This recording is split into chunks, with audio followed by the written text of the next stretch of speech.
Hello and namaste, welcome to bio express series.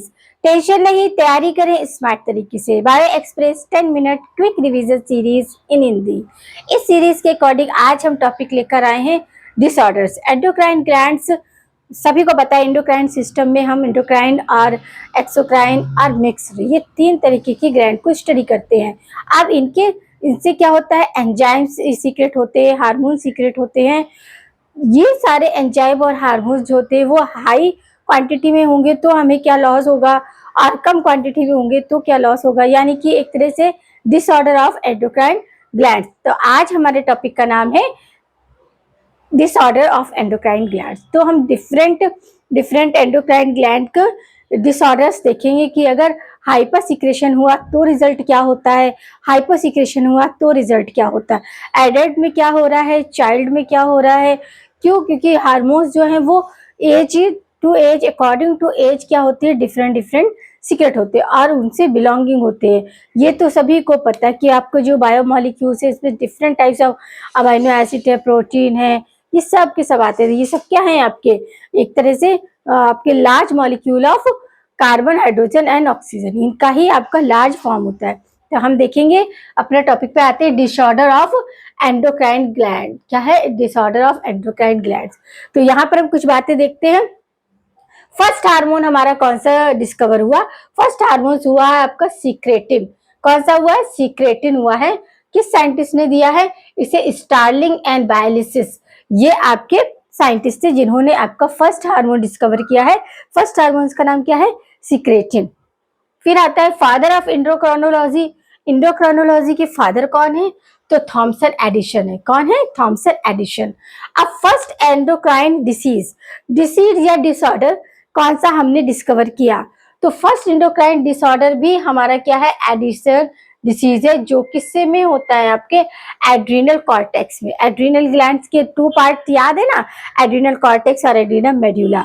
तो adrenal medulla और cortex, तो cortex में होने वाला एडिशन डिसीज सबसे पहले एंडोक्राइन डिसऑर्डर को क्या किया गया? डिस्कवर किया गया। किससे रिलेटेड था? आपका एड्रीनल कॉर्टेक्स वाले पार्ट से। तो समझ लगा कि फर्स्ट हार्मोन क्या है, किस साइंटिस्ट ने डिस्कवर किया, और आपके फादर ऑफ एंडोक्राइनोलॉजी कौन है, और साथ ही आपकी first disease of endocrine disease कौन सी है? एडिशन डिसीज है, जो कि आपकी एड्रीनल कॉर्टेक्स से रिलेटेड है। आप देखते हैं हम कि आपके डिफरेंट जो ग्लैंड्स है उनके सिक्रेशन, हाइपर सिक्रेशन और हाइपर सिक्रेशन से क्या इफेक्ट होता है। तो सबसे पहला आता है हमारी सीरीज में पिट्यूटरी ग्लैंड। पिट्यूटरी ग्लैंड क्या आपका क्या सीक्रेट करती है? ग्रोथ हार्मोन्स, जिसको हम क्या बोलते हैं? सोमेटिक थाइरोइड हार्मोन्स भी बोलते हैं। तो ये ग्रोथ हार्मोन्स। अब ग्रोथ हार्मोन्स आपका अगर हाई क्वांटिटी में रिलीज होगा, लो क्वांटिटी में होगा, तो क्या इफेक्ट होता है? हाइपोसिक्रेशन है। हाइपोसिक्रेशन है यानी कि कम, तो देखिए क्या इफेक्ट होता है। अब बच्चों में क्या हो रहा है? In children and adult, children में क्या होता है कि पिट डॉर्फिज्म आ जाती है। क्या मतलब? बच्चे की हाइट नहीं बढ़ती है। इस तरह के केस मोस्टली जो सर्कस में जो ड्रॉफ देखने को मिलते हैं ना, वो होते हैं, यानी कि उनका साइज तो छोटा होता है, यानी कि उनकी आपकी बॉडी लेंथ नहीं बड़ी होती है, बट वो मेंटली परफॉर्म बिल्कुल बेटर रहते हैं, वो चतुर चालाक होते हैं। उसमें उनका किसी तरह का कि ये कहो कि डेवलपमेंट ब्रेक हुआ, वो नहीं होता है। केवल क्या है कि हाइट कम रहती है। तो इस तरह, तो इसे हम क्या बोलते हैं? पिट ड्रॉफिज्म बोलते हैं, या मिडगेट्स बोलते हैं, या सर्कस ड्रॉफिज्म। जो सर्कस में देखने को मिलते हैं हमें ड्रॉफ, वो क्या होते हैं? केवल उनका साइज छोटा होता है, बट वो मेंटली, फिजिकली और आपका सेक्सुअली वो सभी क्या होते हैं? वेल डेवलप होते हैं। उनमें किसी तरह की कोई कमी नहीं होती है, बट क्या है, उनकी हाइट नहीं बढ़ पाती है बस। वो भी किसके? हाइपर सिक्रेशन के, आपके ग्रोथ हार्मोन्स के। वही आपका हाइपर सिक्रेशन हो जाता है ग्रोथ का, तब देखिए चाइल्ड में क्या है? आपका जिग्नेटिज्म। जिग्नेटिज्म यानी कि जो औसत से ज्यादा लंबाई बढ़ जाती है। यहाँ पर क्या होते हैं? अब इसका जब कम सिक्रेशन हो रहा है तो क्या बच्चों में ड्रॉफनेस आ रही है, यानी कि वो हाइट नहीं बढ़ पाएगी। मगर हाइपर सिक्रेशन होता है ग्रोथ हार्मोन का, तो क्या होते हैं? बच्चों में जिग्नेटिज्म देखने को मिलता है, यानी कि जो नॉर्मल एज में लेंथ होनी चाहिए, हाइट होनी चाहिए बच्चों की, उससे कहीं ज्यादा होती है, यानी कि लंबाई में वो क्या हो जाते हैं? इंक्रीज हो जाते हैं। तो उनकी क्या होती है? लेंथ ज्यादा हमें बढ़ी हुई दिखती है। उस उम्र के बच्चों के हिसाब से। जैसे फॉर एग्जांपल कोई 15 ईयर का है तो उसकी हाइट क्या होगी, कुछ ज़्यादा ही हो जाती है। ज़्यादा बोले तो आपका 5 फुट से कुछ ऊपर रहता है, तो नॉर्मली बच्चों से ज़्यादा हाइट में हो जाना। एडल्ट में होता है आपका एक्रोमेगाली। एक्रोमेगाली क्या है कि ये भी बहुत इंपॉर्टेंट है और ये पूछा जाता है आपसे, जैसे नाम से ही पूछ जा रही है कि एक्रोमेगाली डिसीज किससे रिलेटेड, तो आपको याद रखना है पिट्यूटरी ग्लैंड से रिलेटेड है। और इसमें क्या होता है, गोरिल्ला लाइक अपीयरेंस होने जाती है, यानी कि गोरिल्ला का फेस कैसा होता है, जो जॉ होती है वो थोड़ा आगे की ओर निकल आती है और आपकी जो आई ऑर्बिट है वो अंदर धस जाती है, मतलब गोरिल्ला लाइक अपीयरेंस देखने को मिलता है फेस में। तो हम जानते हैं किससे, पिट्यूटरी के ग्रोथ हार्मोन्स की हाइपर सिक्रेशन पर। अब हम देखते हैं next one, ADH, disorder of ADH, या फिर एडीएच को क्या बोलते हैं, वैसे स्प्रिन बोलते हैं वैसे। अब इससे क्या होता है, डायबिलिस इंसिपिटस, ये डायबिलिस इंसिपिटस हो जाता है। इंसिपिटस मतलब डायल्यूट यूरिन, जो यूरिन है उसमें आपके वाटर की क्वांटिटी ज्यादा हो जाती है। क्यों, क्योंकि यूरिया जो है आपका, जो भी आपका यूरिन है उससे क्या होता है, नेफ्रॉन क्या करते हैं, आपके ब्लड में वाटर की क्वांटिटी को स्टेबल रखते हैं, यूरिन में स्टेबल रखते हैं, तो यहाँ वो नहीं हो पाता, इसलिए डायल्यूट यूरिन, यूरिन में वाटर की क्वांटिटी कुछ ज्यादा हो जाती है, इसलिए इसे डाययूरेलिस बोलते हैं। क्या बोलते हैं, डाययूरेलिस बोलते हैं। और क्या होता है, पानी ज्यादा पेशेंट पीने लगता है, तो ड्रिंकर्स डिसीज, यानी कि ज्यादा पानी की क्वांटिटी ज्यादा हो जाती है बॉडी में भी और वो पीते हुए, तो इसलिए वो जो यूरिन है वो कैसे हो जाती है, ज्यादा वाटर विथ वाटर हो जाती है। समझ आया। फिर आया आपका disorder of thyroid gland. Thyroid gland देखिए, इसमें हाइपोइडिज्म होता है, तो क्या, क्रिटेनेजर, क्रिटेनेज यानी क्या है कि जो बच्चे छोटे रह गए ना, हमने पिट्यूटरी का देखा था कि आपका हाइपो में क्या था कि हुआ तो ड्रॉपनेस, तो यहाँ पर क्या है कि बच्चे ड्रॉप होने के साथ साथ क्या होंगे, ड्रॉप तो दिखेंगे दिखेंगे, साथ ही मेंटली रिटायर्ड भी होते हैं, यानी कि उनके ब्रेन का भी डेवलपमेंट नहीं हो पाता है, ये टोटली मेंटली रिटायर्ड होते हैं। फिर आपके जो एडल्ट में है, थायराइड ग्लैंड से जो हार्मोन सीक्रेट होता है उसकी अगर कम है, हाइपोथेसिस, तो क्या है, मायोडिमा या फिर गली डिसीज बोलते हैं, ये एडल्ट में होती है। चिल्ड्रन में क्या हुई, आपकी क्रिटिनिज्म हुई, यानी कि मेंटली रिटायर्ड होते हैं इस तरह के बच्चे। एडल्ट में क्या हुआ, मायोडिमा हुआ। समझ आया। अब हम देखेंगे कि हाइपर सिक्रेशन में क्या होता है, थायराइड ग्लैंड के हाइपर सिक्रेशन में क्या होता है कि आपका excess of secretion T3 and T4, T3 and T4 क्या होता है, ज्यादा क्वांटिटी में क्या है, एडीएच, तो यहाँ ग्रेविस डिसीज होती है, क्या होती है, ग्रेविस डिसीज देखने को मिलती है। ग्रेविस डिसीज बोले तो आंखें जो होती है ना, आई ऑर्बिट बाहर की तरफ निकला उभरी हुई हो जाती है, तो आंखें जो होती है चेहरे पे उभरी हुई नजर आती है। और दूसरी डिसीज होती है हॉस्टिमेटिस। हॉस्टिमेटिस डिसीज क्या है, हॉस्टिमेटिस डिसीज एक तरह से ऑटो इम्यून डिसीज है।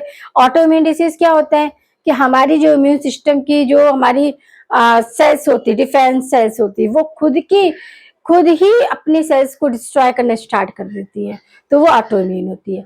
तो ये आपका हॉस्टिमेटो डिसीज और आपका ग्रेविस डिसीज, ये दोनों क्या है, ऑटो इम्यून डिसीज, आपको याद रखना है, नाम से पूछ दिया जाता है तो आपने याद रखना। फिर आपका आया disorder of parathyroid. Parathyroid gland देखिए, इसके हाइपोसिक्रेशन में क्या होता है, लो सिक्रेशन, अब क्या है कि ब्लड में कैल्शियम का सिक्रेशन कम होने लगता है। और हाइपर में क्या है, ऑस्टियो, अब ब्लड में जो ये कैल्शियम जो है वो क्या होने लगता है, लो सिक्रेशन होने लगता है, जिससे हमें टिटेनी, कौन सी डिसीज होती है, टिटेनी, याद रखना है, टिटनेस नहीं याद रखना है, टिटेनी। टिटेनी क्या है कि हमारे आरबीसी में कैल्शियम की क्वांटिटी क्या हो जाती है, लो हो जाती है। और आपका जो पैराथायराइड की हाइपर सिक्रेशन में क्या होता है, ऑस्टियोपोरोसिस। ऑस्टियोपोरोसिस में क्या होता है कि हमारी जो बोन्स है वो वीक हो जाती है, इजिली फ्रैक्चर हो जाता है, और इजिली क्या हो जाता है कि क्योंकि उसमें क्या होता है कि आपका जो बोन्स है ना, वहां पर क्या होता है कि आपका कैल्शियम के आयन कम हो जाते हैं, इसलिए ऑस्टियोपोरोसिस हमारी बोन्स है जो वीक हो जाती है, इजिली हम किससे, आपके थोड़ा सा भी चोट लगे तो हमारे फ्रैक्चर से अगेंस्ट हो जाते हैं। तो अब और इसमें क्या होता है, आपका पैराथायराइड से ये क्या, ये भी आपका हाई हो जाता है, कैल्सिटोनिन लो हो जाता है। ऑस्टियोपोरोसिस में क्या है, कैल्सिटोनिन क्या हो जाता है, लो क्वांटिटी में होता है। और एस्ट्रोजन और प्रोजेस्टेरॉन, ये इंपॉर्टेंट क्या होते हैं, हार्मोन्स होते हैं। और एस्ट्रोजन क्या कर रहा है, कैल्शियम के लेवल को भी मेंशन करता है। तो इन दोनों के लेवल को डाउन हो जाते हैं, जिसकी वजह से ऑस्टियोपोरोसिस देखने को मिलता है। फिर आता है फिफ्थ वन आपका डिसऑर्डर ऑफ एड्रिनल ग्लैंड। अब एड्रिनल ग्लैंड को हम 4S ग्लैंड भी बोलते हैं, क्योंकि एड्रिनल ग्लैंड में हमारे 4 different types of hormone secrete होते हैं। एक तो मिनरल कॉर्टिकॉइड होता है, एक होता है ग्लूकोकॉर्टिकॉइड, और फिर होता है आपका सेक्स कॉर्टिकॉइड। ये तो 3 हुए। और नेक्स्ट आपका क्या है, DDH होता है, जिसकी वजह से क्या होता है कि एक तरह से 4S एड्रिनल भी बोलते हैं, इसे एड्रिनल ग्लैंड को 4S ग्लैंड भी बोलते हैं। तो अब एड्रिनल ग्लैंड में जो है हाइपोसिक्रेशन में देखिए कौन कौन सी एडिशन डिसीज होती है। एडिशन डिसीज यानी कि मिनरल कॉर्टिकॉइड, जो मिनरल कॉर्टिकॉइड हार्मोन्स है वो उसकी एक्सेस हो जाती है। उसकी एक्सेस हो जाती है तो क्या होगा कि हमारे ब्लड में जो आपके मिनरल्स की लेवल होता है वो बढ़ जाता है। फिर आता है हाइपर में। हाइपर में 3 तरह की डिसीज देखने को मिलती है। एक तो होता है कॉनॉन सिंड्रोम, इसमें क्या होता है मिनरल कॉर्टिकॉइड का लेवल हाई हो जाता है। और दूसरा होता है कुशिंग सिंड्रोम, इसमें आपका ग्लूकोकॉर्टिकॉइड। ग्लूकोकॉर्टिकॉइड क्या होता है आपका शुगर से रिलेटेड होती है, शुगर मेटाबॉलिज्म के लिए। और मिनरल कॉर्टिकॉइड आपके सॉल्ट से होती है। और सेक्स जो होती है वो आपकी क्या होती है, प्राइमरी एक्सेसरी जो सेक्स ऑर्गन होती है उनको डेवलपमेंट देने में फीचर्स में सहायता करती है। तो थर्ड वन होती है एड्रिनल विरिडिज्म। एड्रिनल विरिडिज्म में क्या होता है कि इंक्रीज सेक्स ऑर्गन जो होते हैं, क्या होते हैं कि सीक्रेट ऑफ सेक्स कॉर्टिकॉइड जो होता है उसका लेवल बढ़ जाता है। तो मेल में जो होता है फीमेल के फीचर्स दिखने लगते हैं और फीमेल में मेल के फीचर्स दिखने लगते हैं। जब सेक्स कॉर्टिकॉइड की क्वांटिटी हाई हो जाती है, जिसे हम क्या बोलते हैं एड्रिनल विरिडिज्म, तो इसमें क्या होता है कि आपका सेक्स कॉर्टिकॉइड, क्योंकि सेक्स ये 3 हार्मोन्स आपके एड्रिनल में देखने को मिलते हैं हमें, मिनरल कॉर्टिकॉइड, ग्लूकोकॉर्टिकॉइड और आपका क्या है सेक्स कॉर्टिकॉइड का लेवल जब हाई होगा तो क्या होगा फीमेल में मेल के फीचर्स आने लगते हैं। तो वहां पर आपका क्या DH यानी कि मेल और फीमेल दोनों सेक्सुअल ऑर्गन या फिर उनके फीचर कैरेक्टर मिक्स होके डेवलप होते हैं। तो यहाँ पर DH क्या है आपका डाईहाइड्रो एंड्रोस्ट्रॉन, समझिए इसका भी सीक्रेशन होने लगता है और आपके अपोजिट सेक्स कैरेक्टर देखने को मिलने लगते हैं। तो यहाँ पर हमारे कुछ मेन डिसऑर्डर्स थे जो आपके एंडोक्राइन ग्लैंड से रिलेटेड थे। जैसे हमने पिट्यूटरी ग्लैंड का देखा, सीक्रेशन में क्या होता है, एड्रिनल ग्लैंड का देखा, और साथ ही हमने पैराथायरॉइड, डिफरेंट कुछ मेन आपकी मोस्टली 5 एंडोक्राइन ग्लैंड्स हैं जो क्या करती हैं कि डिफरेंट टाइप्स ऑफ हार्मोन्स का सीक्रेट करती है, जिनका लेवल एक रेशियो में ही मेंशन होना चाहिए। अगर हाई हुआ तो भी हम किसी डिसीज के अगेंस्ट चले जाते हैं और लो हुआ तो भी हम डिसीज के अगेंस्ट आ जाते हैं। तो हमें वो क्वांटिटी क्या रखनी है, एक लेवल पे रखनी है। हाई हुआ तो क्या होता है, लो हुआ तो क्या, डिफरेंट टाइप्स ऑफ डिसीज होती है। सर्कस के जो ड्रॉप्स होते हैं वो क्या होते हैं, मेंटली रिटायर्ड नहीं होते हैं, उनकी केवल हाइट कम होती है। जबकि आपका जब पैराथायरॉइड में जो होता है आपकी ग्रोथ हार्मोन्स की लेवल अगर डाउन हुआ तो वहां बच्चे जो होते हैं क्राइटेरिज्म को शो करते हैं, यानी कि वहां पर जो बच्चे ड्रॉप हैं उनकी हाइट तो हाइट एक्चुअली उनका मेंटली फिजिकली एंड सेक्सुअली भी वो रिटायर्ड होते हैं। तो इस तरह से कुछ कॉमन डिसीज थी जो कि आपके एंडोक्राइन ग्लैंड से सीक्रेट होने वाले हार्मोन्स के इम्बैलेंस हो जाने के रिजल्टेंट हमें देखने को मिलती है। बहुत ही इंपॉर्टेंट टॉपिक है, क्वेश्चंस बनते हैं अच्छे, इसलिए आपको अच्छे से लर्न करना है, राइट डाउन करना है। तो आपको पसंद आ रहा है तो बने रहिए हमारे साथ, और आपको क्या करना है, सीरीज को लाइक करना है, शेयर करना है और साथ ही चैनल को सब्सक्राइब करना है। मिलते हैं हम अपने नेक्स्ट पार्ट में एक नए कंसेप्ट के साथ और एक नए टॉपिक के साथ। बने रहिए हमारे साथ सीरीज में और इसी तरह कम टाइम में अपने कंसेप्ट को करते रहिए क्लियर।